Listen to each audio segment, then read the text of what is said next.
们今天厉害了哈！今天怎么样厉害？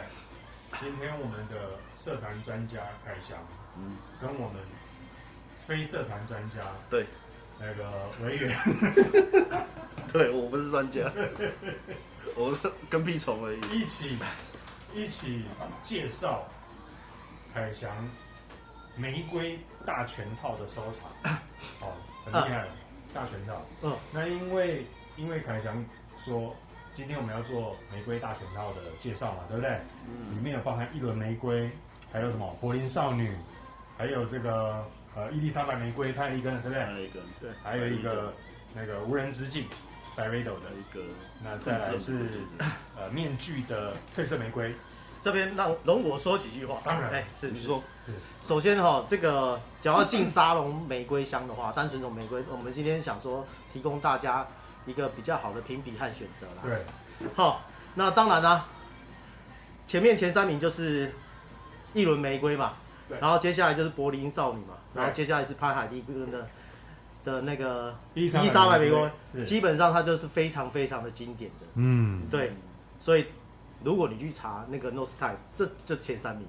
OK。然后当然呢，另外一个部分是最近一个新兴的品牌 Byredo， 它是后期的嘛。那它是一个比较现代感、比较亲人的一个状态，是的一个品牌，看起来比较极简风的一个品牌。所以它也出了玫瑰。对。然后呢，另外我们也看一下 Mask 对的玫瑰，那比较一下它们之间的差异。好啊。还有合适的就是他们的走向。OK， 那你要先从哪一个来为大家介绍嘞？大家先闻一轮，先闻一轮，好，然后再说自己最喜欢哪一个，然后有什么差异，这样就好了。然后最后我们再综合一下。OK， 你觉得怎么样？你这个流程回去有蕊过哦？不知道但是我是准备了4箱子，因为这个香味太近。是。那如果你觉得那一支你觉得你很喜欢，你再往它身上喷。好。OK， 好。对，那当然啦，我是说玫瑰这个部分其实上升但没上升，不会差太多。OK， 了解。对 OK， 所以你才准备了4箱子，然后还写好了名称嘛，给我们，对不对？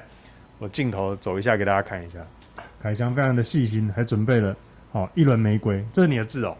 对啊，还蛮好看的啊。我乱写一通男生能写这样的字已经算很不错了。我们那时候有笔友了。难怪。对，难怪我们上次录那一集你特别有感觉。对，笔友那一集，但是运气没有很好。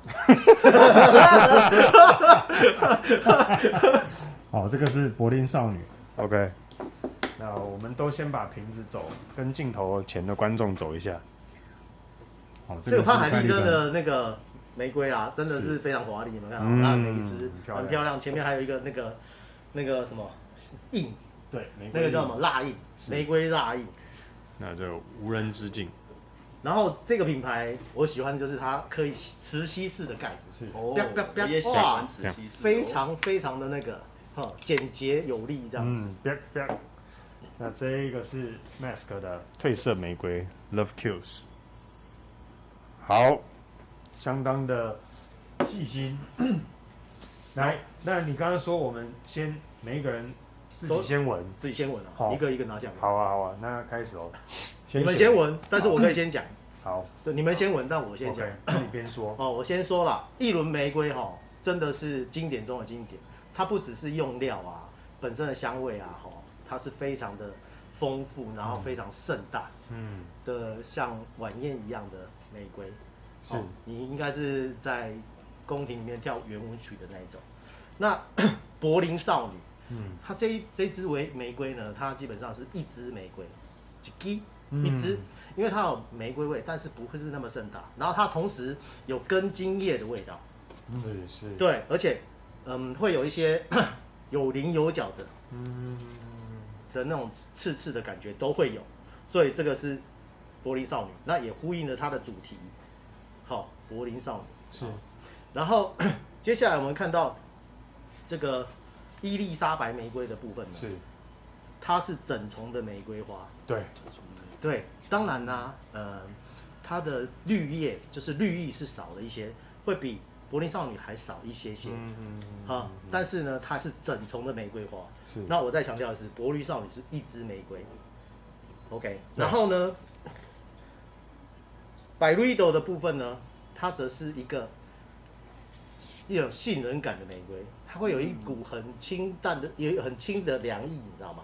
在身上，好冰冰凉凉的感觉，在身上，好，它也呼应了它的极简风它是瑞典的品牌，对，好，然后呢，Love Killer 呢，好，它就是比较偏向于柏林少女，但是会比柏林少女更稍微平衡一些，所以它是等于整个玫瑰的姿态啦、金啊、级等等都有做出来，那这是我目前的看法。是，然后呢，其实每一个品牌他们都最好会有一支玫瑰的香来做代表。你想要觉得这个评价这个品牌到底好不好，你就从它的玫瑰香下手就对了。OK， 你知道台湾人也很爱玫瑰吗？你知道吗？我在卖香水过程，只要任何品牌出了玫瑰，我靠，台湾人就是疯狂的追逐玫瑰。是，你知道为什么？我问过女生，他们觉得，因为对于被喜欢的人，被喜欢的时候，人家会送花给他嘛。那玫瑰是一个主要的代表，我喜欢你，我爱你的这个代表，这样。所以女生在于玫瑰这个味道有一个非常强烈的讯号，就是，这是一个被爱的一个信号。对，玫瑰也是植物的花卉也是植物的性器官。是，这有点离题。不过呢，就玫瑰来讲的话，为什么会挑这几支哈？第一个是他们是大的品牌，然后另外也是具有代表性。那依照这个主题，未来下一轮还有所谓的广藿玫瑰。这是单纯玫瑰这是纯玫瑰啦。对，广藿玫瑰后面不小心还会再加乌木对，所以变成乌木广藿玫瑰那男生喜欢穿的话，因为什么？因为男生也会希望有机会能够穿上玫瑰男生也不希望说，对不对？他是要穿苏格兰裙，结果你把它弄成蓬蓬裙，这样不太对吧？是，对。所以他就自然会去找什么苏格兰裙，OK？所以呢，我们就待会我们就会往广藿玫瑰去试几支 ，OK？ 好。然后我们现在看一下那个大家的感觉怎么样？好，我一个，我第一次我卖了这么多玫瑰我第一次看到这么完整的大品牌的明星玫瑰排站起来。那我刚刚透过这个试香纸来闻，我分别介绍一下。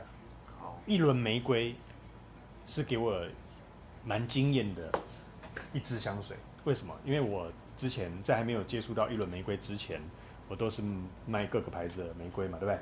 但是因为一轮玫瑰真的太贵了，应该是舍不得喷吧？不是，我还没进到，当时还没有。直到我第一次闻到一轮玫瑰之后，我整个吓到，我说哇，这是整盆的玫瑰在你面前，它一喷出来感觉就是不是单一支的它是整盆的，是一支非常盛大的在你面前。摆在你面前的样子，就是一轮玫瑰的味道。所以它是一个非常丰富，哇，这个玫瑰一整桌的，对，一整桌菜上12道菜这样子。例如有人送你这个999玫瑰，大概就这个意思。各种玫瑰。对 ，OK。那柏林少女，我刚刚又特别闻了它一次。如果你没有做这整个系列比较其实单一闻你闻不出来，没有落差感，你会觉得对，都是玫瑰，可你说不上来。可是当你全部一字排开的时候，你分别闻你就知道落差感。我讲一下柏林少女，现在对我来讲，当时我在闻柏林少女跟现在来闻，我真的差非常多，分数变高了非常高。为什么？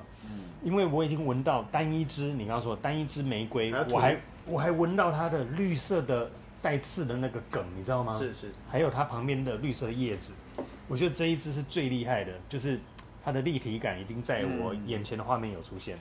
好，一个红色玫瑰，然后它的绿色的梗跟它的叶子都在这个味道里面，非常的强。我觉得哇，赞。那这个我刚刚伊丽莎白玫瑰，老实讲我卖过没闻过，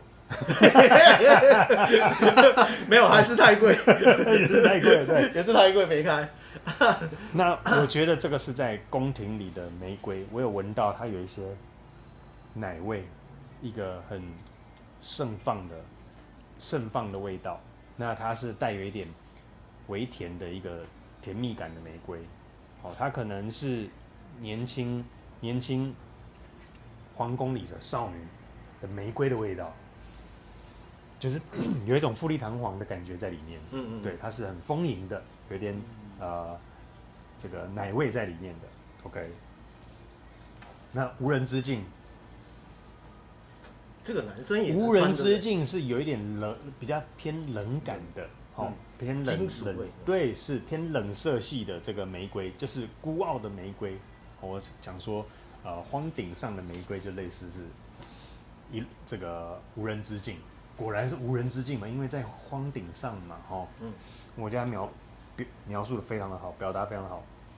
那 Love Kills 这一支，它很明确就是干燥玫瑰，它也做出了它的玫瑰特色，它是干燥，就是假如玫瑰盛开之后卸掉之后干燥的味道，对，你这个形容是啊，也是很精准，因为我这是跟那个黄一之学的，他教我的。